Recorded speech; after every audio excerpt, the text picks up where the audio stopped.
ভিডিওটি দেখার আগে সবার কাছে ছোট্ট একটি রিকোয়েস্ট করতে চাই, প্লিজ প্লিজ প্লিজ যারা ভিডিওটি দেখবেন সবাই একটা করে সাবস্ক্রাইব করে দিবেন।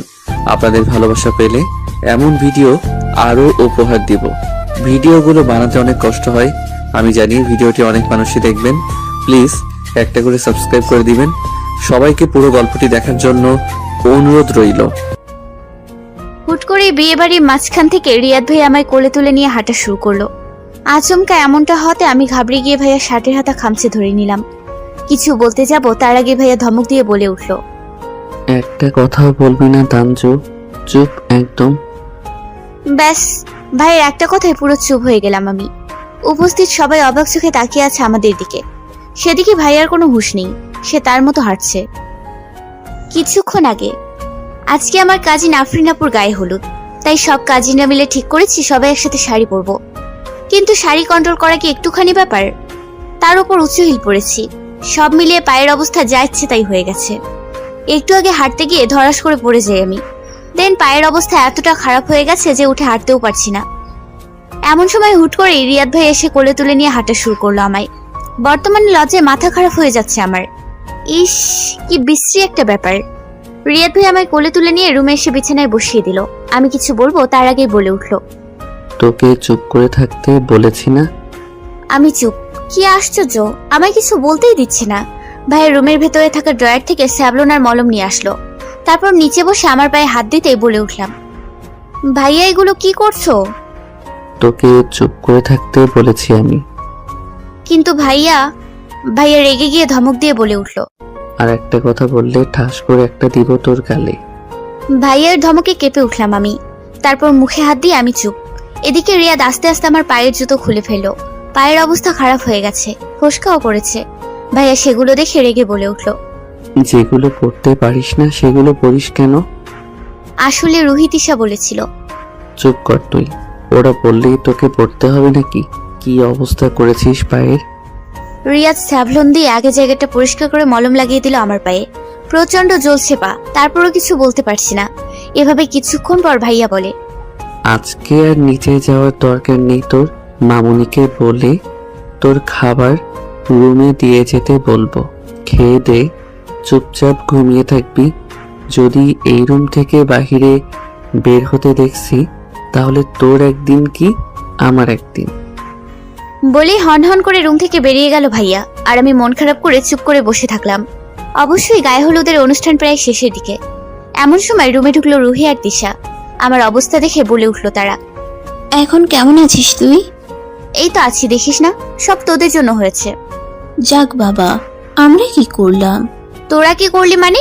তোদের জন্যই তো উঁচু হিল পরে এখন এই অবস্থা আমার।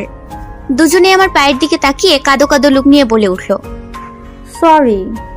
হইছে, তোদের আর নাটক করতে হবে না। কি? আমরা নাটক করছি? না, তোরা তো মজা করছিলি বলেই তিনজন একসাথে হেসে দিলাম। তারপর একে একে তিনজনে ফ্রেশ হয়ে নিলাম। এমন সময় আম্মু খাবার হাতে নিয়ে রুমে আসলো। আমাদের তিনজনকে একসাথে দেখে বলে উঠলো, তিন শয়তান তাহলে একসাথে আছিস? আম্মুর কথা শুনে রুহি বলে উঠলো, হাসলো আম্মু। তারপর আমার সামনে খাবারের প্লেট রেখে বলে উঠলো, এগুলো খেয়ে ঘুমিয়ে থাক। রিয়াদ বলল পায়ে নাকি ব্যথা পেয়েছিস। এই রে, এখন হাজারটা বকাবকি করবে রে। কি দরকার ছিল আম্মুর কাছে বলা? একটু নিচু আওয়াজে বলে উঠলাম আম্মুকে, একটু আম্মু। চোখ কোথায় থাকে তোর? চোখ কি মাথার পেছনে নিয়ে হাঁটিস? কানা মেয়ে কোথাকার। এমন আরো 500 বকাঝকা করে চলে গেল আম্মু। এদিকে আমি চুপচাপ শুধু আম্মুর কথা শুনে গেলাম, কিছু বললাম না, কারণ এখন কিছু বলা মানে আরো বকাঝকা শোনা।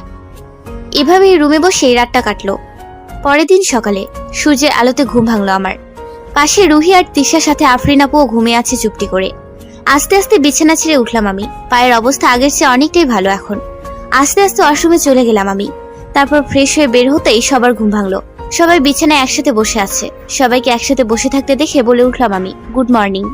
আমার কথা শুনে সবাই আমার দিকে তাকিয়ে বলে উঠলো, গুড মর্নিং। আজকে আফরিন আপুর বিয়ে। পুরো বাড়ি খুব সুন্দর করে সাজানো হয়েছে। আফরিন আপু আজকে খুব খুশি, তার ভালোবাসার মানুষ শায়ানের সাথে বিয়ে হবে। আফরিন আপু আর রিয়াদ ভাইয়া হলো আপন ভাই বোন। রিয়াদ ভাইয়ের থেকে 1 বছরের বড় আফরিন আপু, কিন্তু বলতে গেলে 1 সমানই। আফরিন আপু আর শায়ান ভাইয়ের সম্পর্কের কথা রিয়াদ ভাইয়া বলেছিল খালামণি আর খালুর কাছে। তারপর সবাই মিলে শায়ান ভাইয়ের ফ্যামিলির সাথে কথা বলে রাজি হয়ে যায়। সবাই খুব খুশি বিষয়টায়। আজকে আফরিন আপুকে খুব সুন্দর করে কোণে সাজানো হয়েছে। আমরা তিনজনও খুব সুন্দর করে সেজেছি। তিনজনে লেহেঙ্গা পরেছি, এক একজনের চুল এক এক স্টাইলে বাঁধা। সুষ্ঠুভাবে আফরিন আপুর বিয়ে হয়ে গেল। এখন বিদায়ের পালা। এই বিদায় বরাবরই কষ্টের। আপু রিয়াদ ভাইয়াকে জড়িয়ে ধরে অনেক কাঁদলো, তারপর খালামণি খালুকে ধরেও। আমরাও কাঁদলাম। দেন শেষমেশ আফরিন আপুকে গাড়ি করে পাঠিয়ে দেওয়া হলো শ্বশুর বাড়ি। তারপর একে একে পুরো বাড়ি খালি হতে শুরু করলো। সন্ধ্যা 7টা, সবাই মনমরা হয়ে বসে আছে রুমে।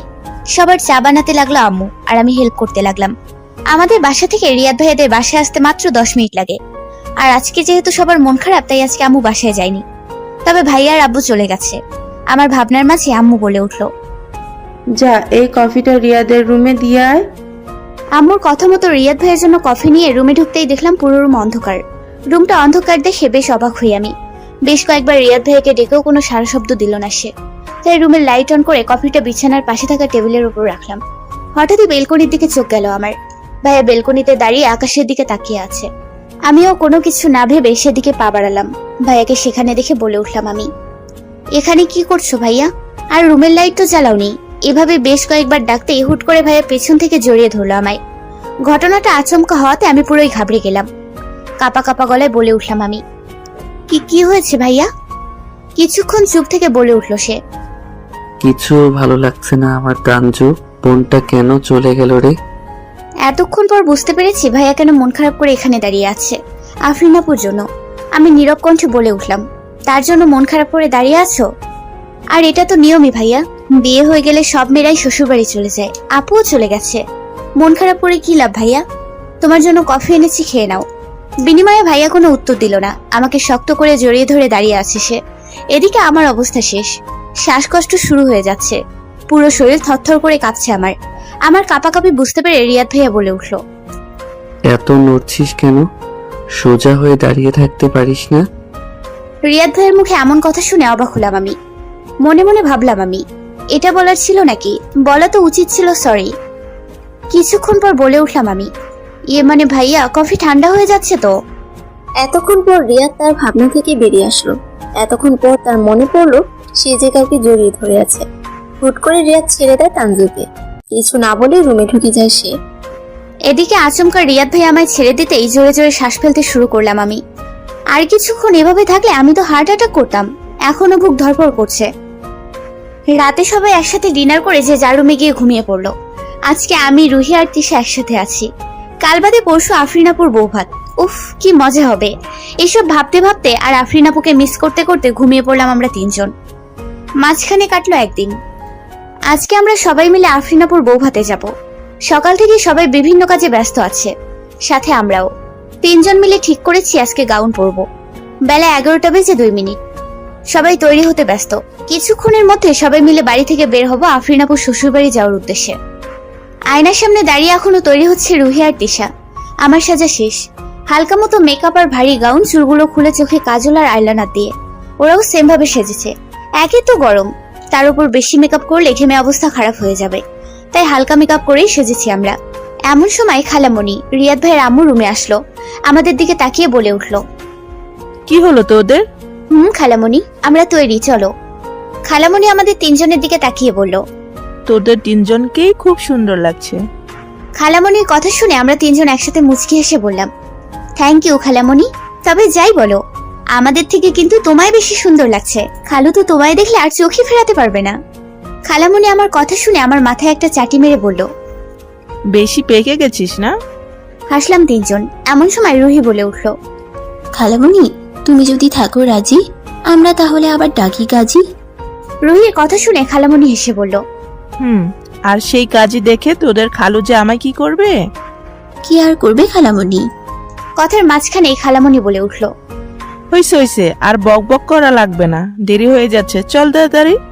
আমরা আর কথা না বাড়িয়ে চুপচাপ চলে আসলাম নিচে। নিচে নামতেই দেখলাম সবাই তৈরি হয়ে দাঁড়িয়ে আছে। হয়তো এতক্ষণ আমাদের অপেক্ষাই করছিল। আদিল ভাইয়ারাও আছে, শুধু নেই রিয়াদ ভাইয়া। আর দিহান ভাইয়া গেল কোথায়? ছোট্ট একটা কথা বলি, তিশা আর আদিল দুইজন ভাই বোন, আমার মেজো খালামণির ছেলে মেয়ে। আর রুহি হলো রিয়াদ ভাইয়ের ফুফাতো বোন। আর আমরা তিনজনই একসাথে অনার্স ফার্স্ট ইয়ারে পড়ি। আর আদিল ভাই একজন ডাক্তার, আর রিয়াদ সে তার বাবার বিজনেস সামলায়। আর আমরা দুই ভাই বোন, আমি আর দিহান ভাইয়া। ভাইয়া বড়, আমি ছোট। ভাইয়াও পড়াশোনা শেষ করে আব্বুর বিজনেসে যোগ দিয়েছে। আমার ভাবনার মাঝে আদিল ভাইয়া বলে উঠল, কি হলো, দাঁড়িয়ে আছিস কেন? ও এই তো যাচ্ছি ভাইয়া, চলো। তারপর একে একে সবাই বাড়ি থেকে বের হলাম।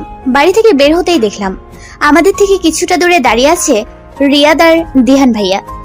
রিয়াদ ভাইয়ের পরনে ব্ল্যাক শার্ট, ব্ল্যাক জিন্স, হাতে ব্ল্যাক ওয়াচ, চুলগুলো সুন্দর করে সাজানো। এক কথায় বলতে গেলে অসম্ভব সুন্দর লাগছে তাকে। বাড়ি থেকে মোট 3টে গাড়ি বের করা হয়েছে। একটাই আব্বু আম্মু আর রিয়াদ ভাইয়ের আব্বু আম্মু আর রুহির আব্বু আম্মু, আর একটা আরো কিছু আত্মীয় স্বজন, আর লাস্ট গাড়িতে আমরা সবাই। সব গাড়ি একে একে চলতে শুরু করলো। এমন সময় আমি গিয়ে দিহান ভাইয়ের সামনে দাঁড়িয়ে বললাম, আমায় কেমন লাগছে ভাইয়া? দিহান ভাইয়া কিছু বলবে তার আগেই রিয়াদ বলে উঠলো, তোকে একদম পেঁচার মতো লাগছে। রিয়াদ ভাইয়ের কথা শুনে সবাই হেসে দিল। আমি রেগে বলে উঠলাম, কি? এমন সময় আদিল ভাইয়া বলে উঠলো, ওর কথা কানে নিস না, তাঞ্জু তোকে খুব সুন্দর লাগছে।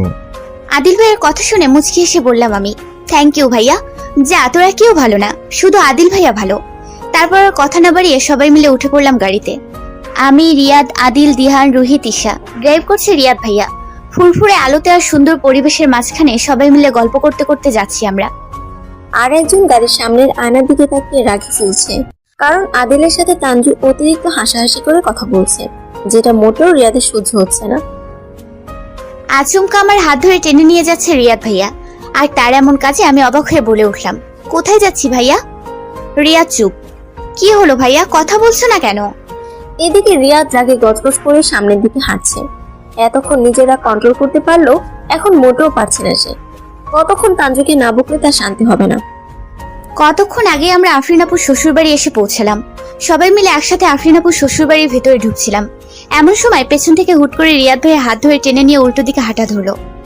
আরে ভাইয়া, ওদিকে কোথায় যাচ্ছ? সবাই চলে যাচ্ছে তো। হুট করে কথা বলে উঠলাম আমি। এদিকে রিয়াদ আমার কথা শুনে বলে উঠলো, আজকে তোর একদিন কি আমার একদিন। ভাইয়ার মুখে এমন কথা শুনে ভয়ে ঘাবড়ে গিয়ে বললাম আমি, এসব কি বলছো? আমি কি করেছি? তুই কি করেছিস? বলেই সবার আড়ালে একটা গাছের সাথে চেপে ধরলো ভাইয়া। আর আমি তার কাছে ভয়ে ঘাবড়ে গেলাম। কাপা কাপা গলায় বলে উঠলাম, বিশ্বাস করো ভাইয়া, আমি কিছু করিনি। কিছু করার সুযোগই পেলাম কই? এতক্ষণ তো আমরা গাড়িতেই ছিলাম, তাহলে কি করেছি আমি? তুই সত্যি বুঝতে পারছিস না তুই কি করেছিস? সত্যি বলছি, আমি তো কিছুই করিনি। তোকে আমি প্রতিদিন ভার্সিটি ঢোকার আগে কি কি বলি? এই রে খাইছে, এখানেও সেসব মানতে হবে আমার? কি হলো, কথা বলছিস না কেন? ভাইয়ার ধমকে আমি পুরো কেঁপে উঠলাম। তারপর কাপা কাপা গলায় বলে উঠলাম, ওই তো, কোনো ছেলের সাথে কথা বলবো না। কোনো ছেলেরা কিছু দিলে তা নিব না। ছেলেরা পাশে বসতে চাইলেও বসতে দিব না। কোনো ছেলে কিছু বলে সবার আগে তোমায় বলবো। তারপর এই রে ভুলে গেছি। কি হলো, আর একটা কি বলেছিলাম? না, মানে হ্যাঁ, মনে পড়েছে। ছেলেদের সাথে বেশি হাসাহাসি করা যাবে না। তাহলে তুই শুনেছিস আমার কথা? রিয়াদ ভাইয়ের কথা শুনে চোখ বড় বড় হয়ে গেল আমার। যাক বাবা, বিয়ে বাড়ি ঢুকলামই তো এই মাত্র, তাহলে কথা কখন বললাম? আমার ভাবনার মাঝে আবারও ভাইয়া চেঁচিয়ে বলে উঠলো, কি হলো, কথা বলছিস না কেন? ভাইয়ার কথা শুনে কাপা কাপা গলায় বলে উঠলাম আমি, বিশ্বাস করো ভাইয়া, আমি এখন পর্যন্ত কোনো ছেলের সাথে কথা বলিনি। আবারও মিথ্যা কথা বলছিস তুই? সত্যি বলছি, আমরা তো এই মাত্রই ঢুকলাম বিয়ে বাড়িতে। মাঝখানে কার সাথে কথা বললাম? এতক্ষণ গাড়িতে বসে আদিলের সাথে কথা বলিসনি তুই, তাও হেসে হেসে। রিয়াদ ভাইয়ের কথা শুনে অবাকের চরম সীমায় পৌঁছে গেছি আমি। অবাক হয়ে বলে উঠলাম আমি, আদিল ভাইয়ের সাথে কথা বলা যাবে না? তোকে কথা বলতে বারণ করেছে কে? কিন্তু এত হেসে হেসে কথা বলার কি আছে? ভাইয়ের রাগ দেখে আমি নিজেও ঘেমে একাকার হয়ে গেছি। তারপর কাপা কাপা গলায় বলে উঠলাম, আর বলবো না, সরি ভাইয়া। আর যদি দেখছি তাহলে তোকে আমি কি করি শুধু দেখবি। এইবারের মতো সরি ভাইয়া। বিনিময়ে রিয়াদ কিছু বলল না, জোরে জোরে শ্বাস ফেলতে শুরু করলো। কিছুতেই নিজের রাগকে কন্ট্রোল করতে পারছে না সে। এই মেয়েটা সবসময় তাকে রাগায়। কিছুক্ষণ পর, ভাইয়া আর কতক্ষণ এভাবে দাঁড়িয়ে থাকবো? কেউ দেখে ফেললে কি বলবে? আমি যাই তাহলে। আমার কথা শুনে রিয়াদ চোখ লাল করে তাকালো আমার দিকে। এদিকে আমি ভাইয়ার এমন চোখ দেখে চুপসে গেলাম। তারপর বলে উঠলাম, না থাক, ঠিক আছে, কেউ কিছু বলবে না দেখলে। তারপর মুখে হাত দিয়ে চুপ আমি। কোথায় ছিলিস রে তুই? বাড়ির ভিতর ঢুকতে এই কথাটা বলে উঠলো তিশা। না, কোথাও ছিলাম না তো। এই পুরো জায়গাটা ঘুরে ঘুরে দেখছিলাম। এমন সময় পেছন থেকে রিয়াদ ভাইয়া বলে উঠলো। আপু কোথায় রে? তিশা হকচকিয়ে বলে উঠলো। ও আপু, ওই তো। হাতের ইশারায় দেখিয়ে। তিশার কথা শুনে আমি আর রিয়াদ ভাইয়া দুজনেই সেদিকে তাকালাম। আপুকে অসম্ভব সুন্দরভাবে সাজানো হয়েছে। এমন সময় রিয়াদ ভাইয়া বলে উঠলো। আপুর সাথে দেখা করেছিস তুই? না, এই তো যাবো। তাহলে চল। চলো। তারপর আমি আর রিয়াদ ভাই একসাথে গেলাম আপুর কাছে। আর এদিকে তিশা কিছু ভেবেও আর ভাবলো না। দুপুর 3টা। সারাদিন প্রচুর মজা করে এখন বাড়ি ফেরার পালা। একে একে সবাই চলে আসতে লাগলো। এমন সময় পেছন থেকে একটা ছেলে বলে উঠলো। আবার আসবেন কিন্তু। একরাশ বিরক্ত মাখা মুখ নিয়ে বলে উঠলাম, নিশ্চয়ই ভাইয়া। এই ছেলেটা সে কখন থেকে ডিস্টার্ব করছে। ছেলেটা হচ্ছে সোহান, আপুর ননদের ছেলে। একদম গায়ে পড়ে কথা বলতে আসে। কেন জানি ছেলেটার দৃষ্টি ভালো নয়। আত্মীয়তার খাতিরে কিছু বলতেও পারছিলাম না। যাক, এখন তো বাসায় যাব, আর কোনো চিন্তা নেই। এসব ভাবতে ভাবতে সবাই মিলে বসে পড়লাম গাড়িতে। মাঝখানে কাটলো 2 দিন। সবাই যে যার বাসায় ব্যস্ত। দুদিনে কারোর সাথে কোনো কথা হয়নি। ভার্সিটিও যাওয়া হয়নি। কাল সকাল থেকে আবার রেগুলার হয়ে যাবে। এই 2 দিনে রিয়াদ ভাইয়ের সাথে দেখা হয়নি। সবাই ব্যস্ত। বিকেলে 5টা। বই নিয়ে বসে আছি বিছানায়। অবশ্য বই পড়ছি বললে ভুল হবে। বইয়ের মধ্যে মোবাইল নিয়ে ঘুতাচ্ছি, যাতে কেউ না দেখে। আম্মু দেখলে তো মেরে তক্তা বানিয়ে দিবে। অবশ্য এখন কেউ আসবে না রুমে। কমজোর হলে দিহান ভাইয়া। দিহান ভাইয়া দেখলে কোনো প্যারা নাই, চিল। এদিকে কলিং বেল বাজতে আম্মু এসে দরজা খুলে দিল। দরজার সামনে রিয়াদকে দেখে মুখ গোমরা করে বলে উঠলো সে। এই তোর আসার সময় হলো? 2 দিন হলো, তোর মুখটাও দেখলাম না। রিয়াদ আম্মুর কথা শুনে হেসে পেছন থেকে জড়িয়ে ধরে বলল, মামুনি, কি করব বলো? একটু বিজি ছিলাম, তাই আসতে পারিনি। তবে এখন এসেছি না, তাড়াতাড়ি খাবার নিয়ে আসো। খুব খিদে পেয়েছে কিন্তু মামুনি। আম্মু হেসে বলে উঠল, বস তুই, আমি এখনই আসছি। তোর ফেভারিট ভুনা খিচুড়ি তৈরি করছি। মামুনি, তাড়াতাড়ি নিয়ে আসো। নাম শুনেই তো জিহ্বায় পানি চলে এসেছে। এখনই আনছি, বস তুই। এই বলে আম্মু রান্নাঘরে চলে গেল। আর রিয়াদ সোফায় বসে আবার বলে উঠল, আচ্ছা মামুনি, দিহানার তাঞ্জু কোথায়? একটাকেও দেখছি না তো। আম্মু রান্নাঘর থেকে বলে উঠল, ওদের রুমে আছে হয়তো। যা তুই, ততক্ষণে খিচুড়িও হয়ে যাবে। ঠিক আছে মামুনি। আজকে আমার অনুভূতি শূন্য ভীষণ, কারণ প্রিয় মানুষগুলো ব্যস্ত খুব। আমি যেদিন পোস্ট করা বন্ধ করে দেব সেদিন ভেবে নিও আমার ফোনের এমবি শেষ। একটা স্যাড পোস্ট আর একটা ফানি পোস্ট লিখে ফেসবুকে স্ট্যাটাস দিচ্ছি। এমন সময় রুমে ঢুকে বলে উঠল কেউ, কি করছিস রে তুই? আচমকা কারো মুখে এমন কথা শুনে হকচকিয়ে উঠলাম আমি। সামনে তাকিয়ে রিয়াদ ভাইয়াকে দেখে চোখ বড় বড় হয়ে গেল আমার। এই রে, দেখে নিল নাকি? তাহলে আমার কি হবে? পড়াশোনা বাদ দিয়ে মোবাইল টিপতেছিস? তুই দাঁড়া, এক্ষুনি মামুনিকে বলছি। বলেই হাত থেকে টান মেরে মোবাইলটা নিয়ে গেল ভাইয়া। হাই রে, এখন কি হবে? প্লিজ ভাইয়া, আম্মুকে বলো না। কথা দিচ্ছি আর মোবাইল গুতাবো না। তা তো হবে না। বলেই ভাইয়া যেই না চেঁচাতে নিবে তার আগে ভাইয়ার হাত ধরে বলে উঠলাম, সরি ভাইয়া, প্লিজ প্লিজ এমন করো না। তুমি যা বলবে আমি তাই করব। তারপর আম্মুকে বলো না। যা বলবো তাই করবি। না জানি এখন কি করাবে আমায় দিয়ে। আল্লাহ হেল্প মি। কান ধরে দাঁড়িয়ে আছি আমি। নিজের রুমে নিজের বাড়িতে এমন অপমান মানতেও কান্না পাচ্ছে আমার। আর আমার এইভাবে কান ধরে দাঁড় করিয়ে রেখে সামনের বিছানায় আরাম করে বসে আছে রিয়াদ ভাইয়া।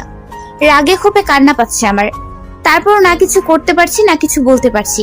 পাক্কা 1.5 ঘন্টা যাবত দাঁড়িয়ে আছি। না ভাইয়া হাত নামাতে বলছে না যেতে বলছে। হাত পা দুটোই ব্যথা হয়ে গেছে আমার। একটু মিনমিন করে বলে উঠলাম আমি, ভাইয়া অনেকক্ষণ তো হলো, এখন যাই। রিয়াদ ভাই একবার আমার মুখের দিকে তাকিয়ে বলে উঠল, কোথায় যাবি তুই? ইয়ে মানে ভাইয়া, পা তো ব্যথা করছে, এখন যাই। পা ব্যথা করছে তা বইয়ের ভিতর মোবাইল রাখার সময় মনে ছিল না? সরি বললাম তো ভাইয়া, আর জীবনে কোনোদিন এমন করব না। এবারের মতো আমায় মাফ করে দাও প্লিজ ভাইয়া। কোনো প্লিজে কাজ হবে না। এবারের মতো সরি ভাইয়া, আর কোনোদিন করব না। পা ব্যথা করছে খুব, প্লিজ থুকু, প্লিজ ভাইয়া, এবারের মতো সরি সরি। রিয়াদ কিছুক্ষণ আমার মুখের দিকে তাকিয়ে বলে উঠল, আচ্ছা ঠিক আছে, এইবারের মতো মাফ করলাম। পরের বার যদি এমন ভুল হয় তাহলে কিন্তু। আর হবে না ভাইয়া। বলেই কান থেকে হাত সরিয়ে বলে উঠলাম আমি, এইবার তাহলে বাইরে যাই।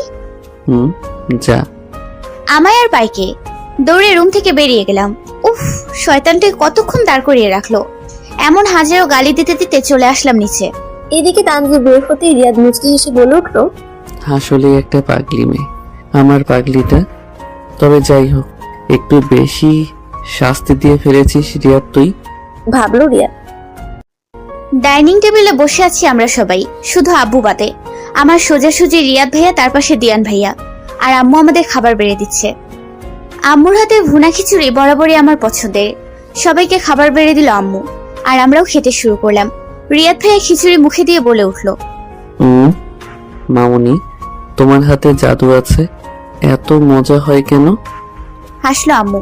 তারপর আমরাও আর কিছু না বলে খেতে শুরু করলাম। রাত 2টো, গভীর ঘুমে মগ্ন তানজু। ঘুমে এতটাই মগ্ন সে যে তাকে কেউ গভীরভাবে দেখছে সেটা সে বুঝতে পারছে না। প্রায় রাতে রিয়াদ এসে তানজুকে দেখে, কিন্তু তানজু একদিনও বুঝতে পারে না। এদিকে রিয়াদ তানজুর পায়ে তেল দিয়ে মালিশ করে দিচ্ছে, কারণ তখন শাস্তিটা একটু বেশি হয়ে গেছে। আর তানজুর পায়ে কতটুকু ব্যথা হয়েছে এটা ভেবে রিয়াদ ঘুমাতে না পেরে ব্যালকনি টপকে চলে আসলো রুমে। গভীরভাবে তাকিয়ে আছে রিয়াদ তানজুর মুখের দিকে। মায়াবী চোখ প্রিয়সী তোমার চোখের নেশায় যে দিনে দিনে তোমার প্রতি পাগল করে দিচ্ছে আমায়। মায়াবী চোখ, গোলাপি ঠোঁট, সব কিছুতেই যে আকৃষ্ট আমি প্রিয়সী। খুব বেশি সময় নিব না প্রিয়সী, কোনো এক বৃষ্টি মাখা রোদ্দুর দিনে তোমায় বলে ফেলবো প্রিয়সী, তোমায় কতটা ভালোবাসি আমি। আনমনে কথাগুলো বলে মুচকি হাসলো রিয়াদ। কিছুক্ষণ পর রিয়াদ তানজুর গায়ের একটা পাতলা কাঁথা মুড়ি দিয়ে যেই চলে আসতে নেবে, সাথে সাথে তানজু ঘুমের ঘরে রিয়াদের গলা জড়িয়ে ধরে ফেললো। তানজুর কাজে রিয়াদ প্রথমে ঘাবড়ে গেল, পরক্ষণে আবার নিজেকে সামনে নিয়ে আসতে তানজুর কানের কাছে মুখ নিয়ে বলে উঠলো সে, প্রিয়সী, এত কাছে নিয়ে আসলে নিজেকে সামলে রাখা যে খুব ভয়ঙ্কর কাজ হয়ে দাঁড়াবে। রিয়াদের কথা শুনে তানজু ঘুমের ঘরে বলে উঠলো, এত জ্বালাও কেন তুমি আমায়? সারাদিনে হয় না, এখন ঘুমের মাঝে স্বপ্নের ঘুরে এসে জ্বালাচ্ছ আমায়। আমি ঘুমাবো, আমায় জ্বালিও না। আর তুমি কেন বুঝছো না আমিও তোমায়। এতটুকু বলে থেমে যায় তানজু। আর কিছু না বলেই আরো শক্ত করে রিয়াদকে জড়িয়ে ধরে ঘুমিয়ে পড়লো তানজু। আর এদিকে রিয়াদ তানজুর বিড়বিড় করা বুঝতে পেরে হাসলো, তবে কিছু বললো না। বেশ কিছুক্ষণ এভাবে থেকে আস্তে আস্তে রিয়াদ তানজুকে ছাড়িয়ে একবার তানজুর মুখের দিকে তাকিয়ে মুচকি হেসে বলল, আমি না জ্বালালে কে জ্বালাবে তোমায় প্রিয়সী? বলেই আর 2 মিনিট দাঁড়ালো না রিয়াদ, যেভাবে এসেছিল সেভাবেই চলে গেল। সূর্যের আলোতে ঘুম ভাঙলো আমার। বিছানায় উঠে বসলাম আমি। হঠাৎই আনমনে হেসে উঠলাম আমি। স্বপ্নে এসেও জ্বালাও তুমি ভাইয়া, এটা কেমন? কবে যে তুমি বুঝবে আমি তোমায় ভালোবাসি? তোমার রাগ, তোমার কেয়ার সবকিছুই ভালো লাগে আমার, কিন্তু সাহস করে কোনোদিন কি বলা হবে? হয়তো হবে, হয়তো না। তুমি যদি আমায় ভালো না বাসো তখন? এসব ভেবে বিছানা থেকে উঠে বসলাম আমি। স্বপ্নটা সুন্দর ছিল, তোমায় জড়িয়ে ধরে ঘুমিয়েছিলাম আমি। উফ, যদি এই স্বপ্নটা সত্যি হতো। আনমনে হাসলাম আমি। সত্যি পাগল হয়ে যাব আমি। ভার্সিটির করিডোরে দাঁড়িয়ে আছি আমি। বাইরে বৃষ্টি হচ্ছে। এই অসময়ে বৃষ্টি একদম পছন্দ হচ্ছে না। আজকে ভার্সিটিতে আসাটাই বড় ভুল ছিল। একবার শুধু রুহি আর তিশাকে হাতের কাছে পাই, দুটোকে ঠাসিয়ে কয়টা দিব। আজকে ভার্সিটি আসবে না আমায় বলবে না? শয়তান দুইটাই বলেনি। রাগে গা জ্বলে যাচ্ছে আমার। তার উপরে বৃষ্টি। এখন আমি বাসায় কেমনে যাবো? কিছুক্ষণ পর বৃষ্টির বেগ এখনো কমেনি। রিয়াদ ভাইয়াও আজকে আসবে না। কালকে বলেছিল আজকে আসতে পারবে না। দিহান ভাইয়াও আসবে না। দূর চাই, এখন কি করি? এসব ভেবে বৃষ্টির মাঝ দিয়ে দৌড়ে চলে আসলাম আমি। চারপাশ অন্ধকার হয়ে গেছে, তার সাথে আকাশে বিদ্যুৎ চমকাচ্ছে। প্রচুর বেগে এখন ভয় করছে। দ্রুত বেগে দৌড়াতে লাগলাম আমি। আশেপাশে তেমন কোনো মানুষজনও নেই, না পাচ্ছি রিক্সা। এদিকে আকাশের অবস্থাও ধীরে ধীরে খারাপ হয়ে যাচ্ছে। এখন কি করব? এসব ভেবে দৌড়াচ্ছি আমি। ভিজে একাকার হয়ে গেছি আমি। এমন সময় হঠাৎ বৃষ্টির মধ্যে মাঝ রাস্তায় জড়িয়ে ধরে দাঁড়িয়ে আছে রিয়াদ ভাইয়া। আচমকা এমনটা হওয়াতে আমি পুরো চমকে দাঁড়িয়ে আছি। কি হলো, কেন হলো, সবকিছু যেন মাথার উপর দিয়ে গেল। কয়েক মুহূর্ত আগে বৃষ্টির মধ্যে দৌড়াচ্ছিলাম আমি। হঠাৎ কোথা থেকে রিয়াদ ভাইয়া এসে হুট করে জড়িয়ে ধরলো। খুব শক্ত করে জড়িয়ে ধরে দাঁড়িয়ে আছে রিয়াদ ভাইয়া। মনে হচ্ছে ছেড়ে দিলে আমি পালিয়ে যাব। একটু ভয়ে আমিও ছিলাম। এই মুহূর্তে সব ভয় চলে গেছে। আমি নিজেকে শান্ত করে হুট করে বলে উঠলাম, কি হয়েছে ভাইয়া? বিনিময়ে রিয়াদ ভাইয়া কিছু বলল না। কিছুক্ষণ পর ভাইয়া আমায় ছেড়ে দিয়ে বলে উঠলো, বৃষ্টি পড়ছে, আকাশে বিদ্যুৎ চমকাচ্ছে, তুই চোখে দেখিস না? এইভাবে দৌড়াচ্ছিলি কেন? আসলে ভাইয়া একটু ভয় পেয়ে গেছিলাম, তাই আর কি। ভাইয়া রেগে গিয়ে বলে উঠলো, ঠাটি একটা কানের নিচে দিব। ভয় পাচ্ছিলি তাহলে ভার্সিটি থেকে বেরিয়েছিস কেন? আসলে ভাইয়া অনেক দেরি হয়ে গেছে, তার উপর ভার্সিটিতেও তেমন কেউ ছিল না, তাই। তাই একা একা বেরিয়ে পড়েছিস? আমায় একটা ফোন করতে পারতি না? তুমি তো বলেছিলে বিজি থাকবে আজকে, তাই তো।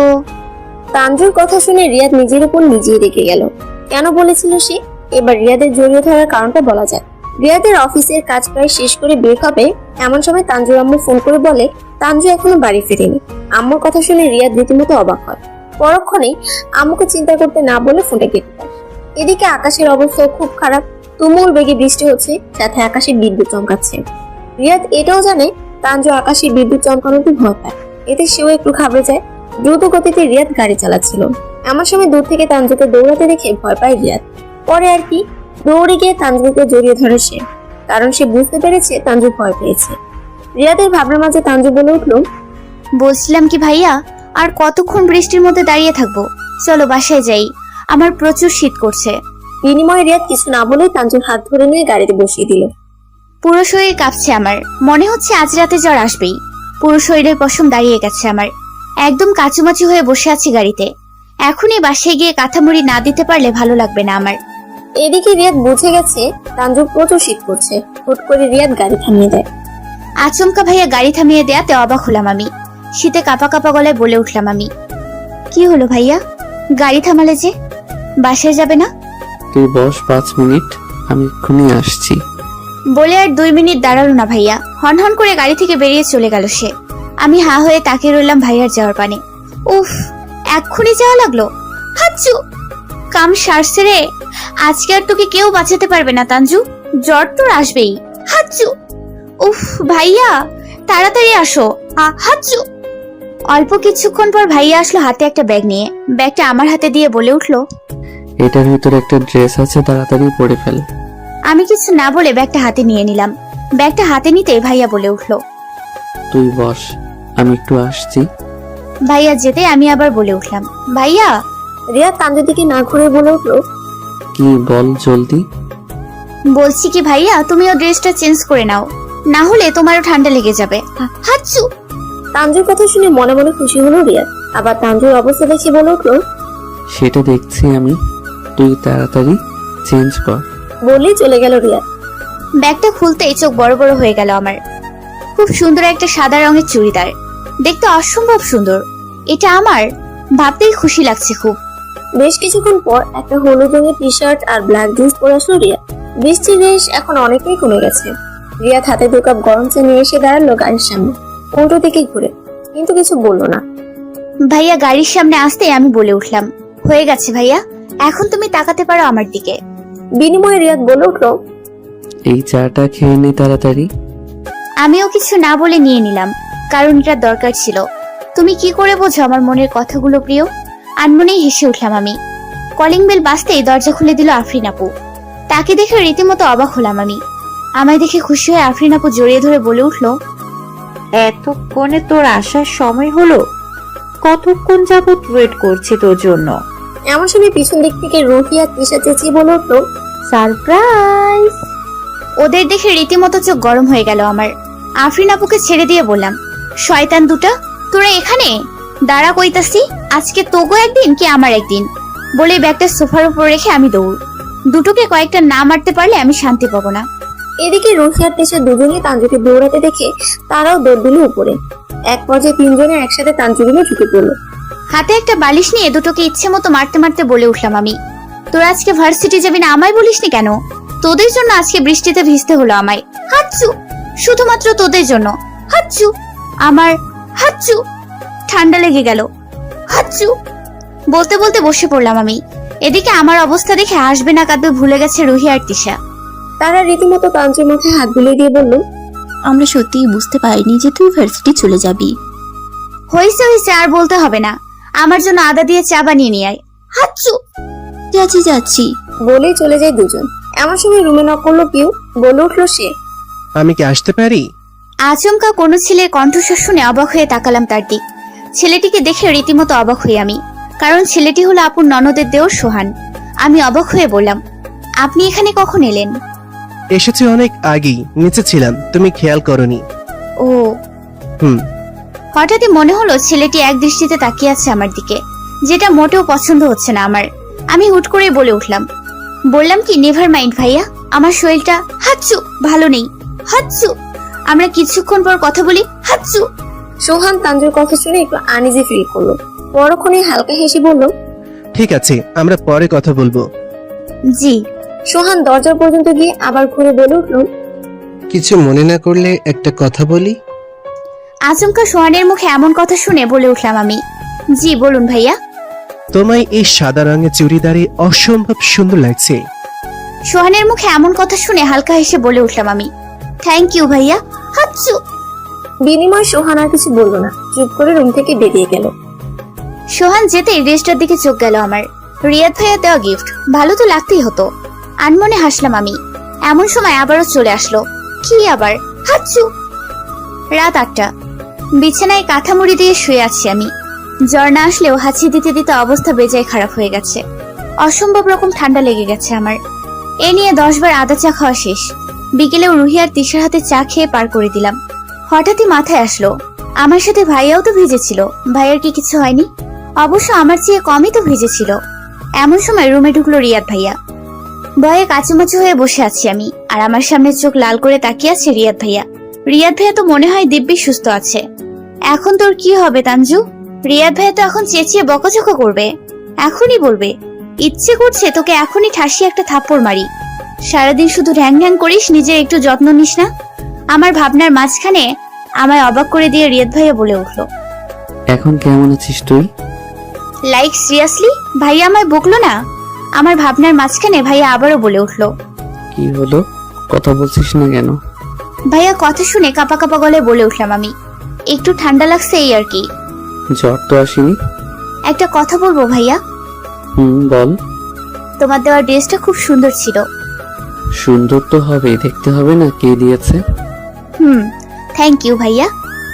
হইছে, তবে খালি থ্যাংক ইউতে কাজ হবে না, সুস্থ হয়ে আমাকে নিজ হাতে রান্না করে খাওয়াতে হবে। নয়, হ্যাঁ। তোকে কি এমনি এমনি কিনে দিছি নাকি? এর জন্যই দিছি। এখন ওসব বাদ দে, আগে সুস্থ হ। এমন সময় রুমে ঢুকলো আফরিন আপু, দুলা ভাই, রুহি, তিশা, দিহান ভাই, আদিন ভাই আর সোহান। আফরিন আপু হাতে 1 কাপ আদা চা দিয়ে বলল, তাড়াতাড়ি খেয়ে নে, আমরা বের হব। আফরিন আপুর কথা শুনে আমি রিয়াদ ভাইয়া দুজনে অবাক হয়ে বললাম, এখন? কোথায়? ঘুরতে যাব, প্রচুর মজা করব, সাথে ফুচকাও খাবো, আর ডিনার করে বাড়ি ফিরবো। এত কিছুর মধ্যে ফুচকার কথা শুনে ঠোঁটে পানি চলে আসলো আমার। নাচতে নাচতে বলে উঠলাম, আমিও যাব। আমার কথা শুনে রিয়াদ ভাইয়া বলে উঠলো, তুই যাবি মানে? তোর শরীরের অবস্থা ভালো না? এতটুকু শরীর খারাপে কিছু হবে না ভাইয়া। এমন সময় দেহান ভাইয়া পাশে এসে মাথায় হাত দিয়ে বলল, রিয়াদ তো ঠিকই বলেছে, তোকে যেতে হবে না, আমরা তোর জন্য ফুচকা কিনে নিয়ে আসবো। সাথে সাথে মনটা খারাপ হয়ে গেল আমার। আমি মন খারাপ করে বলে উঠলাম, প্লিজ ভাইয়া এমন বলো না, আমিও তোমাদের সাথে যাব। আমি একা একা বাসায় থাকবো আর তোমরা বাইরে সবাই মজা করবে, এটা হবে না। এমন সময় দুলা ভাই বলে উঠলো, এজন্য বলেছিলাম ওকে না বলে যেতে, এমনিতেই শরীর খারাপ, মাঝ রাস্তায় শরীর আরো খারাপ হলে তখন। কিছু হবে না দুলা ভাই, আমি একদম ঠিক আছি। প্লিজ প্লিজ, আমিও যাব তোমাদের সাথে। শেষমেশ অনেকবার বোঝানোর পর রাজি হলো সবাই, শুধু হলো না রিয়াদ ভাইয়া। বাইরে থেকে যেতে বলেও ভেতর থেকে নাড়াচ্ছে। রাত 9টা। সবাই তৈরি হয়ে চলে গেছে নিচে, আর আমি এখনো আয়নার সামনে দাঁড়িয়ে আছি। শরীরের অবস্থা ধীরে ধীরে খারাপের দিকে যাচ্ছে মনে হয়, কিন্তু মন চাইছে না এখন বাসায় বসে থাকি। হাতে একটা রুমাল আর সাদা রঙের 3 পিস পরে তৈরি হয়ে নামলাম আমি। কিছু বলতে যাব তার আগে রিয়াদ ভাইয়া বলে উঠলো, তোকে ওই গাড়িতে যেতে হবে না। আমি অবাক হয়ে বললাম, কেন ভাইয়া? আমি বলেছি তাই। এমন সময় সোহান ভাইয়া বলে উঠলো, কি হলো, দাঁড়িয়ে আছো কেন? হাসবে না? আমি কিছু বলবো তার আগে রিয়াদ ভাইয়া বলে উঠলো, ও ওই গাড়িতে যাবে না, তোমরা এগো, আমি ওকে নিয়ে আসছি। কিন্তু? কোনো কিন্তু নয়, এত গাদাগাদিতে ওর যেতে অসুবিধা হবে, তার সাথে ওর শরীরও ভালো নেই। বলে আমার হাত ধরে নিয়ে আসলো রিয়াদ ভাইয়া, আর আমি শুধু হ্যাবলার মতো তাকিয়ে রইলাম ভাইয়ার দিকে। সোহানও আর কিছু বলতে পারলো না, মুখ গোমড়া করে সেও বসে পড়লো গাড়িতে। আফরিন আপুদের গাড়ি চলতে শুরু করলো আর আমরা এখনো দাঁড়িয়ে আছি। কিছুক্ষণের মধ্যেই ভাইয়া গাড়ি নিয়ে আসলো আমার সামনে। আমিও আর কিছু না বলে বসে পড়লাম গাড়িতে। আমি বসতেই ভাইয়া গাড়ি চালাতে শুরু করলো। হঠাৎ ভাইয়া ড্রাইভ করতে করতে বলে উঠলো, ওই ছেলেটার সাথে বেশি মিশবি না, বেশি কথাও বলবি না। আচমকা ভাইয়ার মুখে এমন কথা শুনে আমি অবাক হয়ে বললাম, কোন ছেলের সাথে ভাইয়া? ওই তো তোকে যে গাড়িতে বসার জন্য বলছিল। এতক্ষণ পর বুঝতে পারলাম আমি ভাইয়া কার কথা বলছে। ও, তুমি সোহান ভাইয়ার কথা বলছো? হুম। কিন্তু কেন? ছেলেটা ভালো না। কেন ভালো না ভাইয়া? হুট করে রিয়াদ রেগে গিয়ে বলল, তোকে বারণ করেছি তাই করবি না। এত প্রশ্ন কেন করিস তুই? হুট করে ভাইয়া রেগে যাওয়াতে আমি পুরো কেঁপে উঠলাম। সাথে সাথে কাঁপা কাঁপা গলায় বলে উঠলাম, ঠিক আছে ভাইয়া, বলবো না। এতে রেগে যাওয়ার কি আছে? বিনিময়ে রিয়াদ ভাইয়া কিছু বলল না, নিজের ড্রাইভিং এ মনোযোগ দিল। হঠাৎই শরীরের তাপমাত্রা বেড়ে যেতে শুরু করলো আমার। জানালা থেকে বয়ে আসা হালকা বাতাসে অসম্ভব শীত করছে আমার। চোখ জ্বলছে, আমি বুঝে গেছি আমার জ্বর আসতে চলেছে। এই মুহূর্তে মনে হচ্ছে না আসাটাই ভালো ছিল হয়তো। ক্লান্ত লাগছে খুব। গাড়ির জানালার পাশে মাথা হেলিয়ে দিলাম আমি। আর ভালো লাগছে না। কিন্তু এখন কি করব? ভাইয়াকে কিছু বললেও তো রেগে যাবে। এর জন্যই বলে অতি লোভে তাঁতি নষ্ট। বেশি বুঝলে যা হয় আর কি। গায়ে থাকা ওড়নাটা পুরো গায়ে জড়িয়ে নিলাম আমি। অসম্ভবভাবে শীত করছে আমার। এদিকে রিয়াদ তানজুর এমন কাজ দেখে বলে উঠল, কি করছিস তুই? শরীর ঠিক আছে তো? ভাইয়ার কথায় হকচকিয়ে উঠলাম আমি। এখন কি করে বলবো যে আমি ঠিক নেই? সত্যি বলে প্রচুর বকবে, মিথ্যে বলতেও তো ইচ্ছে করছে না। একরাশ অনিচ্ছা থাকা সত্ত্বেও বলে উঠলাম আমি, কিছু হয়নি ভাইয়া, আমি ঠিক আছি। রিয়াদ কিছুটা সন্দেহ নজরে তাকিয়ে বলে উঠল, সত্যি বলছিস তুই? একদম সত্যি বলছি। রিয়াদ আর কিছু বলল না। এদিকে আমার অবস্থা শেষ, শরীরে জ্বর এসেছে অসম্ভব। জানালায় হেলান দিয়ে চোখ বন্ধ করে নিলাম আমি। বেশ কিছুক্ষণ পর রিয়াদদের গাড়ি এসে থামলো একটা বড় রেস্টুরেন্টের সামনে। রিয়াদ গাড়ি থামিয়ে বলে উঠল, বের হ, আমরা চলে এসেছি। বিনিময়ে কোনো উত্তর দিল না। তানজু প্রথমবার শুনতে না পেয়ে রিয়াদ আবারও বলে উঠল, কি হলো, শুনতে পাচ্ছিস না? এবারও উত্তর দিল না তানজু। এবার রিয়াদ কিছুটা অবাক হলো, এতবার ডাকছি উঠছে না কেন? রিয়াদ কোনো কিছু না ভেবে তানজুর হাত স্পর্শ করলো। সাথে সাথে রিয়াদ চমকে উঠলো। পুরো শরীর গরম হয়ে গেছে তানজুর। রিয়াদ তানজুর কপালে হাত দিতেই বুঝে গেছে তানজুর অসম্ভব রকম জ্বর এসেছে। রিয়াদ কিছুক্ষণ ভেবে ফোনটা হাতে নিল। রেস্টুরেন্টের ভেতরে গোল হয়ে টেবিলে বসে আছে সবাই। আফরিন আপু, সায়ান, দুলাভাই, রুহি, তিশা, আদিল, দিহান আর সোহানো। তারা এখানে এসেছে অনেকক্ষণ হলো। কিন্তু রিয়াদ আর তানজু এখনো এসে পৌঁছায়নি তাদের মাঝে। এমন সময় আফরিন আপু বলে উঠলো, ওরা এখনো আসছে না কেন? মনে হয় আমাদের খুঁজে পাচ্ছে না। বলতে না বলতে ফোন বাজলো দিহানের। দিহান ফোনটা হাতে নিয়ে বলে উঠল, এই তো রিয়াদ ফোন করেছে, দাঁড়া। দেখ। দিহান কল রিসিভ করে বলে উঠল, কই তোরা? ওপাশ থেকে রিয়াদের কথা শুনে দিহান চিন্তিত গলায় বলে উঠল, কিভাবে হলো? এই জন্যই বলেছিলাম ওকে না আসতে। দিহানের মুখে এমন কথা শুনে সবাই একটু ঘাবড়ে গেল। দিহান আবারও বলে উঠল, ঠিক আছে, তুই ওকে নিয়ে বাসায় যা। এতটুকু বলেই ফোনটা কেটে দিল দিহান। দিহান ফোন রাখতেই রোহিত চিন্তিত স্বরে বলে উঠল, কি হয়েছে দিহান ভাইয়া, ওরা আসবে না? না, আসবে না। তানজুর প্রচন্ড জ্বর এসেছে, তাই রিয়াদ ওকে নিয়ে বাসায় যাচ্ছে। এখন কেমন আছে তানজু? বলতো ঠিক আছে, আমাদের চিন্তা করতে বারণ করেছে। রিয়াদ সব বুঝে নিবে। সবাই কিছুক্ষণ মুট করে বসে রইল। তারপর খাবার অর্ডার করলো সায়ান। এদিকে রিয়াদ রেস্টুরেন্টের সামনে থেকে আবার গাড়ি ঘুরে বের করলো বাড়ি ফেরার উদ্দেশ্যে। রিয়াদ তানজুকে নিজের সাথে মিশিয়ে নিল যাতে শীত না করে। তানজু জ্বরের ঘরে রিয়াদকে শক্ত করে জড়িয়ে ধরে ঘুমিয়ে পড়লো। তানজুকে জড়িয়ে ধরে ড্রাইভ করছে রিয়াদ, আর তানজুর ঘুমিয়ে করে রিয়াদকে আষ্টে পিষ্টে জড়িয়ে ধরে আছে। তানজুর শরীরের তাপে রিয়াদের শরীরও গরম হয়ে আসছে। এই মুহূর্তে তানজুর মনে কিছু না চললেও রিয়াদের মনে অনেক কিছু চলছে। একরাশ ভালো লাগা, সাথে একটুখানি চিহ্নিত মুখ, সব মিলিয়ে ড্রাইভ করছে রিয়াদ। বেশ কিছুক্ষণ পর রিয়াদ গাড়ি থামালো তানজুদের বাসার সামনে। কোনো কিছু না বলে রিয়াদ তানজুকে কোলে তুলে নিয়ে চলে যায়। রান্নাঘরে কাজ করছিল তানজুর আম্মু। এমন সময় কলিং বেল বাজতেই দৌড়ে গিয়ে দরজা খুলে তানজুর আম্মু। তানজুকে রিয়াদের কোলে দেখে চিন্তিত গলা বলে উঠছে, কি হয়েছে ওর? সব বলছি মামনি, আগে ওকে রুমে নিয়ে গিয়ে শুইয়ে দেই। যা। রিয়াদ আর কথা না বাড়িয়ে তানজুকে কোলে তুলে নিয়ে চলে যায় উপরে। এইদিকে তানজুর আম্মু কোনো কিছু না ভেবে চলে যায় রিয়াদের পিছনে। মাঝখানে কাটলো 7 দিন। এই 7 দিনে অনেক কিছু পাল্টে গেছে। তানজু পুরো সুস্থ হয়ে গেছে। আফরিনটা চলে গেছে 2 দিন হলো। সোহান অনেকবার চেষ্টা করে তেমন কথা বলতে পারেনি তানজুর সাথে। তানজুর অসুস্থতার কথা বলে বারবার ওর কাছ থেকে দূরে দূরে রেখেছে রিয়াদ। রিয়াদের মোটেও পছন্দ হয় না তানজুর আশেপাশে যাক সোহান। শেষমেশ কথা না বলে চলে যায় সোহান। সন্ধ্যা 7টা। সোফার উপর বসে টেবিলে পা দিয়ে হাতে পপকর্ন নিয়ে আয়েশ করে টিভি দেখছি আর খাচ্ছি আমি। এই মুহূর্তে বাসায় কেউ নেই। আম্মু খালামণিদের বাসায় গেছে, দুজন একসাথে শপিং করতে যাবে। আব্বু আর ভাইয়া দুজনেই কাজে ব্যস্ত। একা একা বোরিং লাগছে আমার। টিভিতে টম অ্যান্ড জেরি দেখছি আমি।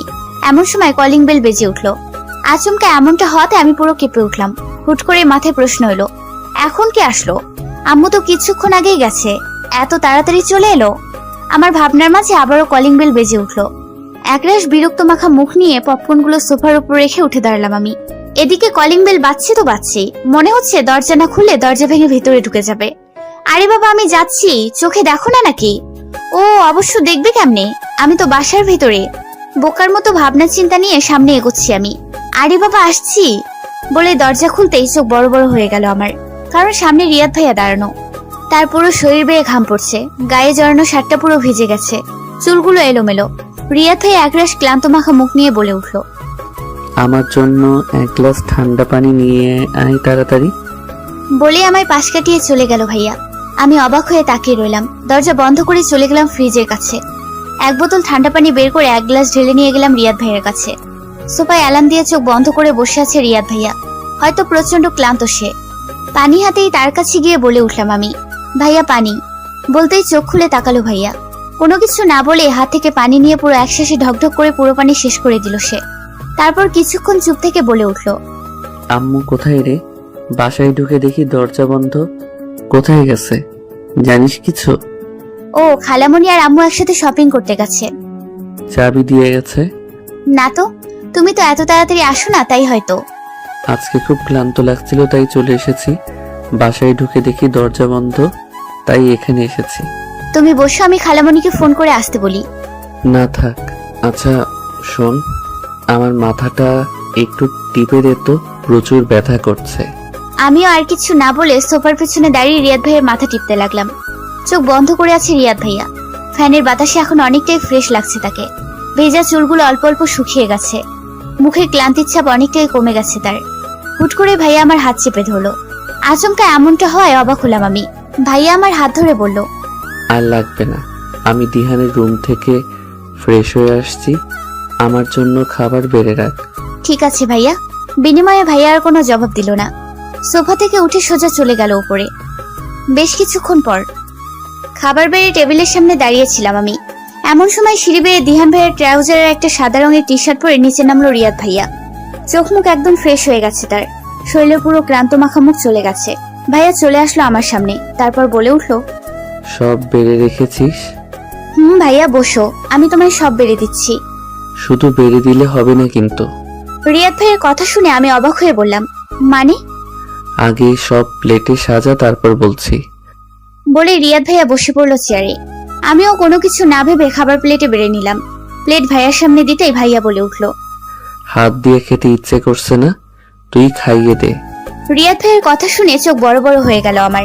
আমি অবাক হয়ে বললাম, কি? তুই কি কানা? একবার বললে বুঝিস না? তোকে খাইয়ে দিতে বলছি। সত্যি আমি তোমায় খাইয়ে দিব? দিবি, তাড়াতাড়ি কর, আমার খুব খিদে পেয়েছে। ভাইয়ার কথা শুনে আনমনে এক লোকমা খাবার এগিয়ে দিলাম ভাইয়ার মুখের সামনে। রিয়াদের প্রচুর খিদে পেয়েছে, তাই সেও আর কিছু না ভেবে খাবার খেতে শুরু করলো। মনে মনে অসম্ভব খুশি রিয়াদ। অনেকদিনের ইচ্ছে ছিল তার আজ পূরণ হয়ে গেছে। রাত 11টা, বিছানায় বসে আছে রিয়াদ। অদ্ভুত এক ভালো লাগছে তার, মনটা তার আজ ভীষণ ভালো। হাতে গিটারের টংটং শব্দ ভেসে আসছে, আনমনে বাজাচ্ছে রিয়াদ। তানজুর ফেসটা বারবার ভেসে আসছে তার সামনে। আনমনে হাসলো রিয়াদ, তারপর বলে উঠল, আমি সত্যি পাগল হয়ে যাব প্রিয়সী। হঠাৎই আকাশে বিদ্যুৎ চমকাচ্ছে, হয়তো বৃষ্টি হবে তুমুল বেগে। রিয়াদ বিছানা থেকে উঠে চলে গেল ব্যালকনির দিকে। আকাশ পুরো কালো হয়ে গেছে, চারপাশে বাতাস বইছে খুব। চোখ বন্ধ করে রিয়াদ জড়ো হওয়ার সাথে বাতাসকে অনুভব করছে, তার সাথে তানজুর ফেসটাকেও কল্পনা করছে সে। বলতে না বলতে বৃষ্টি শুরু হয়ে গেল, তুমুল বেগে বৃষ্টি শুরু হয়ে গেল। রিয়াদ আনমনেই তার ঠোঁট নাড়ালো। এদিকে তানজু, তাড়াতাড়ি বেলকুনি থেকে সব জামা কাপড়গুলো নিয়ে আয়, না হলে সব ভিজে যাবে। এক প্রকার চেঁচিয়ে কথাটা বলে উঠলো তানজুর আম্মু। আর তানজু কানে হেডফোন দিয়ে বিছানায় শুয়ে শুয়ে গান শুনছে। বাহিরে যে কিছু হচ্ছে তা তার কান পর্যন্ত পৌঁছাচ্ছে না। আচমকা শীত করতে শুরু করলো আমার। বেলকনি থেকে ঠান্ডা বাতাস বয়ে এসে পড়লো গায়ে। এমন সময় কারেন্টও চলে গেল। একরাশ বিরক্ত মাখা মুখ নিয়ে কান থেকে হেডফোন খুলে ফেললাম আমি। তারপর যা শুনলাম তার জন্য আমি একদমই প্রস্তুত ছিলাম না। আমার আম্মাজান চেঁচিয়ে চলেছে। লাফ মেরে বিছানা থেকে উঠে দৌড়ে বেলকনিতে চলে গেলাম আমি। জামা কাপড় অর্ধেক ভিজে গেছে। এই রে খাইছে, আম্মাজান একবার দেখলে আজকে তুই শেষ তাইলে। এক প্রকার ঘাবড়ে গিয়ে চটজলদি জামা কাপড় টেনে টুনে নিয়ে আসলাম রুমে। এমন সময় রুমে আসলো আম্মাজান। রুমে ঢুকে বলে উঠলো সে, কি রে, জামা কাপড় ভিজে যাওয়ার আগে এনেছিস তো? আম্মু, একদম শুকনো।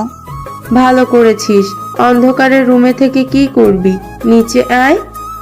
যাও তুমি, আমি আসছি। আম্মু আর কিছু না বলে চলে গেল। আম্মু যেতে একটা নিঃশ্বাস ফেললাম আমি। তারপর একটার উপর আরেকটা জামা কাপড় রেখে দিলাম। হঠাৎই আনমনে চলে গেলাম বেলকনিতে। বাইরে বৃষ্টি হচ্ছে খুব। অটোমেটিক হাত চলে গেল বাহিরে। বৃষ্টির ফোঁটা এসে পড়ছে হাতে। আনমনে বলে উঠলাম আমি, এই মেঘলা দিনে একলা ঘরে থাকে না তো মন, কাছে যাব কবে পাবো ওগো তোমার নিমন্ত্রণ। আর এদিকে রিয়াদ, मुझको बरसात बना लो, एक लंबी रात बना लो, अपने जज्बात बना लो जहां, मुझको अल्फाज बना लो, दिल की आवाज बना लो, गहरा साराज बना लो जहां। ব্যালকনির রেলিং ধরে বৃষ্টিতে ভিজে গানটা গাইছে রিয়াদ। বিছানায় লেপটে শুয়ে আছে রিয়াদ। গভীর ঘুমে মগ্ন সে। এমন সময় ওয়াশরুম থেকে একটা সুন্দর লাল রঙের শাড়ি পরে বের হলো তানজু। অসম্ভব সুন্দর লাগছে তাকে। ভেজা চোখগুলো মুছে তোয়ালে দিয়ে। হাতে লাল কাঁচের চুড়ি শব্দে হালকা নড়ে চড়ে উঠলো রিয়াদ।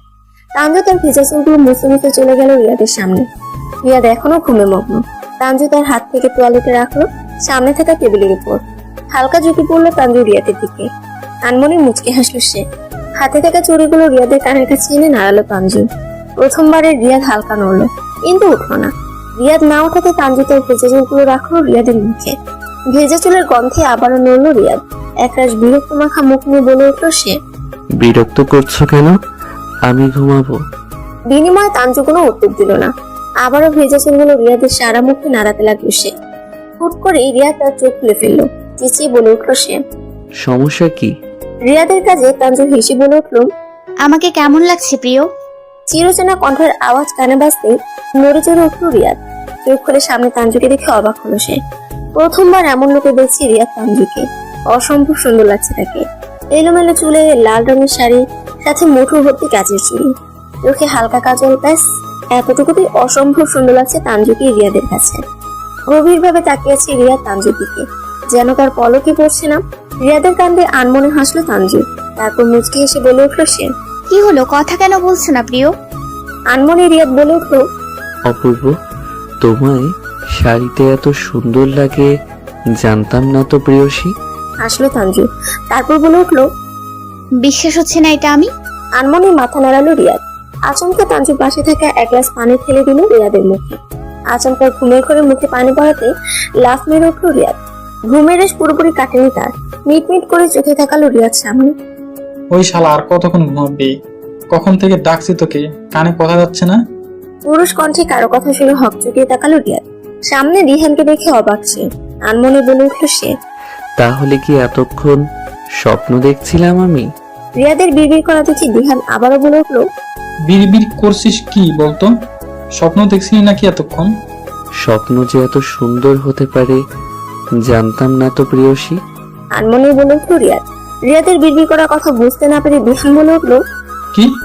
রিহানের মুখে কি প্রতিধ্বনি শুনে নিজের কল্পনার জগৎ মাখা ঘুমন্ত স্বপ্ন দেখে বেরিয়ে আসলো রিয়াদ। হকচকে বলে উঠল সে, না না, কিছু না। কিছু যে একটা হয়েছে তা আমি ভালোই বুঝতে পারছি রে। রিয়াদ টপিক চেঞ্জ করার জন্য বলে উঠল, ওই শালা, তুই ঘুমের মধ্যে পানি দিলি কেন? আজ শুক্রবার, ভুলে গেলি নাকি? তো মানে আজকে যে তানজুর। রিহানের কথা চোখ বড় বড় করে তাকালো রিয়াদ। এতক্ষণ পর তার মনে পড়লো, চটজলদি বিছানা থেকে উঠে বসলো রিয়াদ। তারপর বলে উঠল সে, ও শিট, আমি তো ভুলেই গেছিলাম। ওয়েট, আমি এখনই ফ্রেশ হয়ে আসছি। বলেই তাড়াতাড়ি উঠে যায় রিয়াদ। আর রিহান মুচকি হেসে বসে রইল রিয়াদের বিছানায়। সূর্যের প্রবল তাপে ঘুম ভাঙলো আমার। মিটমিট চোখে বিছানা থেকে উঠে বসলাম আমি। ঘড়ির কাঁটায় 10টা বেজে 20 মিনিট। অবাক হলাম আমি। এত বেলা হলো অথচ আমায় কেউ ডাকলো না। আনমনে নিজেকে নিজে প্রশ্ন করে বিছানা ছেড়ে উঠে সোজা ওয়াশরুমে চলে গেলাম। কিছুক্ষণ পর ফ্রেশ হয়ে নিচে নামলাম। অবাক কাণ্ড, আজকে তো শুক্রবার, অথচ কাউকে দেখছি না কেন। হাঁটতে হাঁটতে চলে গেলাম রান্নাঘরে। আম্মু রান্নাঘরে কাজ করছে। পেছন থেকে আম্মুকে জড়িয়ে ধরে বললাম, গুড মর্নিং মা। বিনিময়ে আম্মু কিছু বলল না, চুপচাপ তার কাজ করতে লাগলো। অবাক হলাম আমি। কি হলো মা, কথা বলছো না কেন? তোর খাবার ওই টেবিলে রাখা আছে, খেয়ে নে।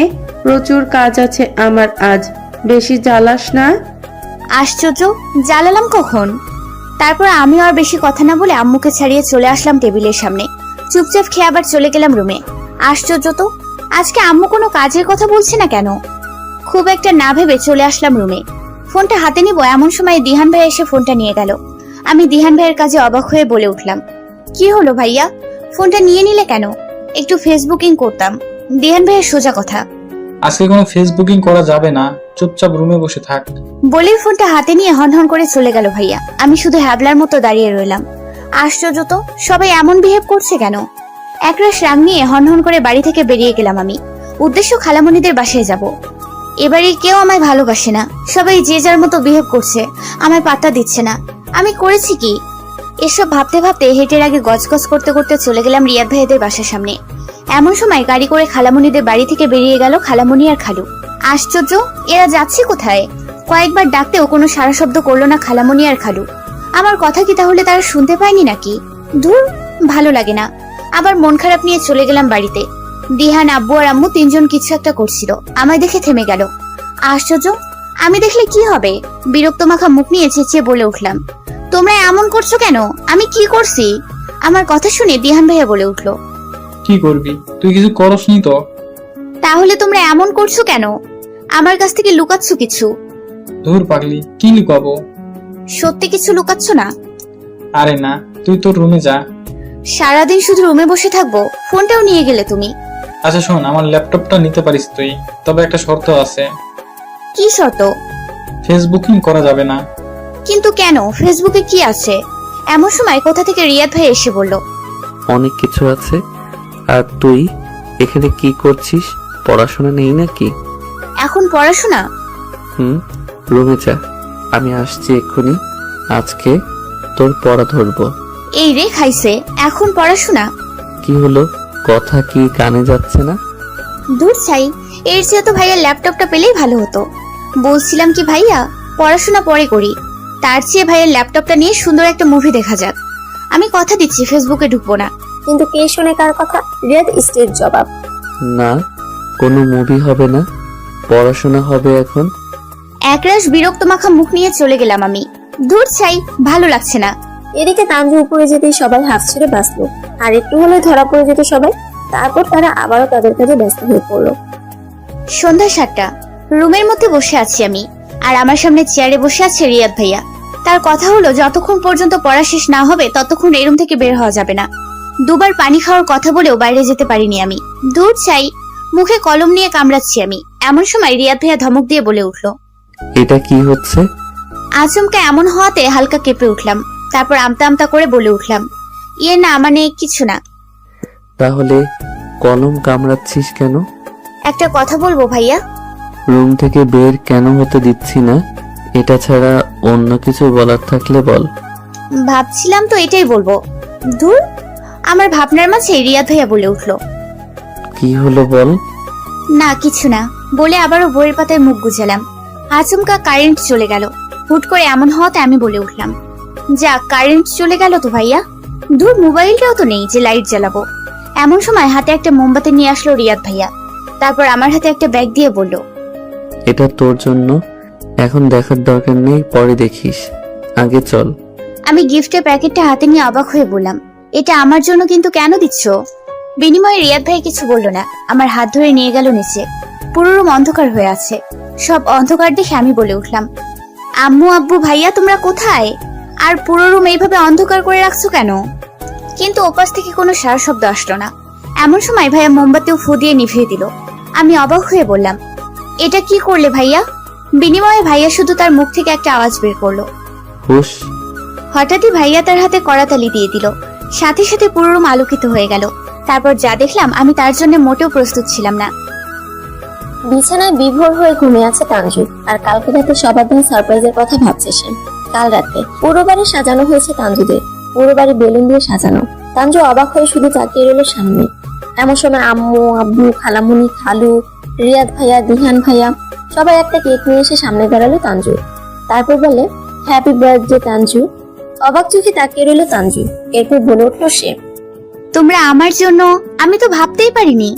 তানজুর কথা শুনে দিহান বলে উঠলো, এটা তো সারপ্রাইজ বনু, এখন আয় তাড়াতাড়ি কেকটা কাট। তানজু খুশি হয়ে কেক কাটলো। তারপর একে একে সবাইকে খাইয়ে দিল তানজু। হঠাৎই তানজুর আম্মু বলে উঠলো, যা রিয়াদকেও খাইয়ে দিয়ে আয়। কোনো কিছু না ভেবে খুশি হয়ে চলে যায় তানজু রিয়াদের সামনে। তারপর রিয়াদের মুখের সামনে এক পিস কেক দিয়ে বলে, থ্যাংক ইউ ভাইয়া। বিনিময়ে রিয়াদ কিছু বলল না। তানজুর হাত থেকে কেক নিয়ে খেলো সে। তারপর রিয়াদ তানজুকে কেক খাওয়াতে নিল। তানজু খুশি হয়ে হাঁক করলো, কিন্তু রিয়াদ কেক মুখে না দিয়ে গালে লাগিয়ে দিল। আচমকা এমনটা হওয়াতে তানজুর পুরো ভাবাচাকা খেয়ে গেল। পরক্ষণে বুঝতে পেরে হালকা রেগে বলে উঠলো সে, এটা কি করলে ভাইয়া? হাসলো রিয়াদ। এমন সময় পিছন থেকে কেক লাগিয়ে দিল দিহান তানজুর গালে। তানজু রেগে বলে উঠলো, দাঁড়াও, তাহলে আমার গালে কেক লাগানো? বলে মুঠো ভর্তি করে হাতে কেক নিয়ে তানজু লাগাতে লাগলো দিহান আর রিয়াদের গালে। তারপর শুরু হলো তিনজনের কেক নিয়ে মারামারি। আর ওদের এমন দৃশ্য দেখে হাসলো আম্মু, আব্বু, খালামুনি আর খালু। চারজনে একসাথে বলে উঠলো, আসলেই পাগল তিনটে। এভাবে কাটলো কিছুক্ষণ। অনেকক্ষণ পর একে একে সবাই তানজুকে গিফট দিতে শুরু করলো। এমন সময় দিহান বলে উঠলো রিয়াদকে, তুই কি দিবি আমার বোনকে? তানজু কিছু বলবে তার আগে রিয়াদ বলে উঠলো, আমি এই বলে পকেট থেকে একটা ললিপপ বের করে বলল, এই যে এটা। সবাই রিয়াদের কাণ্ড দেখে হাসলো। তানজুও হাসলো। এভাবেই কাটলো রাত, অনেক মজা আর আড্ডার মাধ্যমে। হঠাৎই ঘুমের ঘোরে ভাইয়ার দেয়া গিফটের প্যাকেটের কথা মনে পড়লো আমার, আর দেওয়ার সময় বলা কথাটা। এটা তোর জন্য এখন দেখার দরকার নেই, পরে দেখিস, আগে চল। হুট করে ঘুম ভাঙলো আমার। বিছানা থেকে লাফ দিয়ে উঠলাম। কাল রাতে ভাইয়ার দেওয়া গিফটটা দেখতে তো ভুলে গেছি। বিছানা থেকে উঠে সোজা টেবিলের উপর রাখে গিফটের প্যাকেটটা হাতে নিলাম আমি। ফুল এক্সাইটেড নিয়ে গিফটের প্যাকেটটা খুললাম আমি। প্রথমে একটা চিরকুট দেখতে পেলাম আমি, যার উপরে লেখা, শুধু তোমার জন্য প্রিয়সী। আনমনেই হাসলাম আমি। প্যাকেটটা খুলতে অবাক হলাম আমি, কারণ প্যাকেটটার ভিতর অসম্ভব সুন্দর দেখতে লাল শাড়ির সাথে লাল রঙের কাচের চুড়ি, কাজল আর লাল রঙের লিপস্টিক। অসম্ভব খুশি হয়েছি আমি ভাইয়ের গিফট দেখে। গিফটগুলো বুকে জড়িয়ে নিয়ে বলে উঠলাম আমি, অসংখ্য ধন্যবাদ প্রিয়। বিকাল 5টা। নিজের রুমে দাঁড়িয়ে আছে রিয়াদ। কিছু একটা খুঁজছে সে।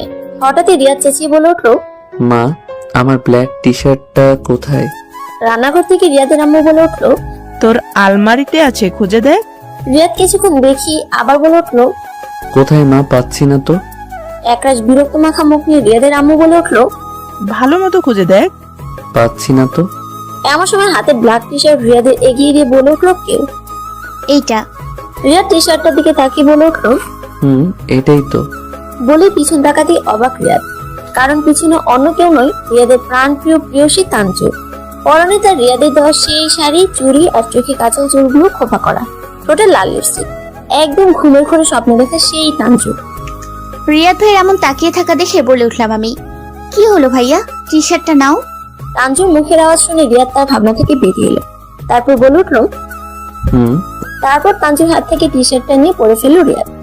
হঠাৎই খুশি মনে বলে উঠলাম আমি, ভাইয়া তোমার দেয়া উপহারে কেমন লাগছে আমায়? তানজুর কথা শুনে রিয়াদ তানজুর পা থেকে মাথা পর্যন্ত দেখল।